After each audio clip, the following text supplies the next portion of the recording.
começou a haver uma coisa curiosa, um intervencionismo maior.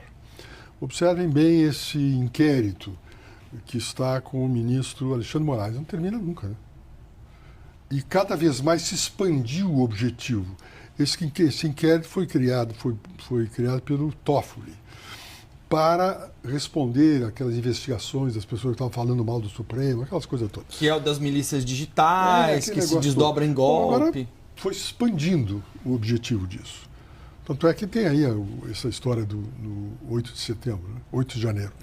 O 8 de janeiro, eu tenho uma visão distinta do 8 de janeiro. Quero compartilhar com vocês, porque eu acho o seguinte, veja bem, aquelas pessoas todas ficaram um tempo enorme na frente dos quartéis, acampados lá, etc. Pretendendo que os militares interviessem no governo, ou seja, desse um golpe. Pretendiam a intervenção militar no processo político. Aquilo foi.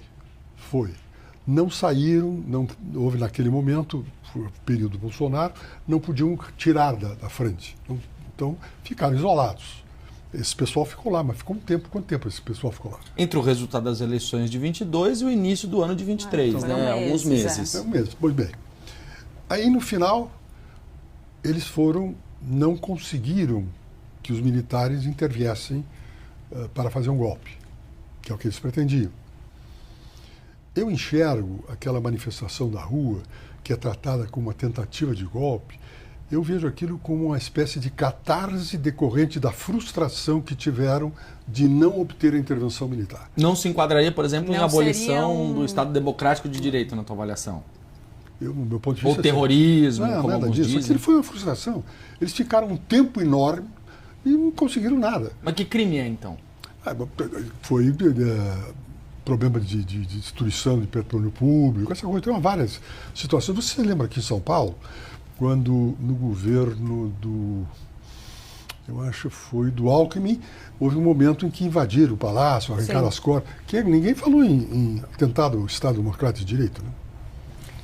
Eu acho que não deveria ser da competência do Supremo julgar uma senhora que pintou lá o não sei o quê, ou que quebrou o vidro, que pintou aquela estátua. Lembra aquela história?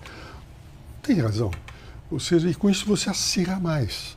Porque eu, inclusive, examinei lá para curiosidade, né, um caso, e verifiquei o seguinte, que havia um pacote de vários casos a serem julgados ao mesmo tempo, o voto do relator era igual, só mudava a parte circunstancial. Da caracterização o nome da pessoa e tal, o que fez, etc. E tal. E aí teve gente que foi condenada a 17 anos de prisão. Como é que vai ser isso? Eu não é do meu feitio esse tipo de coisa. Eu advoguei muito no crime quando era advogado lá atrás, né?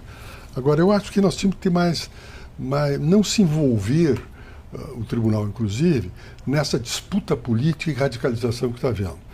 Vocês vão convir comigo que a radicalização vem do presidente Bolsonaro, mas também foi provocada pelo presidente Lula. O presidente Lula, em todas as manifestações, ou grande parte delas, faz acusações do Bolsonaro, que foi o ex-presidente. E Lula ainda alimenta essa polarização? Alimenta a polarização, talvez por interesse de que disputa política, eleitoral, teria mais condições, etc. Mas isso que eu refiro é essa disfuncionalidade. Você tem problemas da política que não são resolvidos na política, e aí as pessoas vão para o Supremo Tribunal, pedindo que o Supremo Tribunal tome uma decisão que, em alguns casos, e muitos deles, são decisões exclusivamente da competência da área política. Antes, quando eu estava lá no Supremo, nós rejeitávamos esse tipo de pedido, dizendo que aquilo é matéria interna corpus. Porque, veja, uma coisa é ter uma lei e essa lei ser contrária à Constituição. Alguém entra com ação pedindo a inconstitucionalidade. O que teria que fazer? É constitucional ou é inconstitucional? Se for inconstitucional, acabou. Agora, não fica por aí.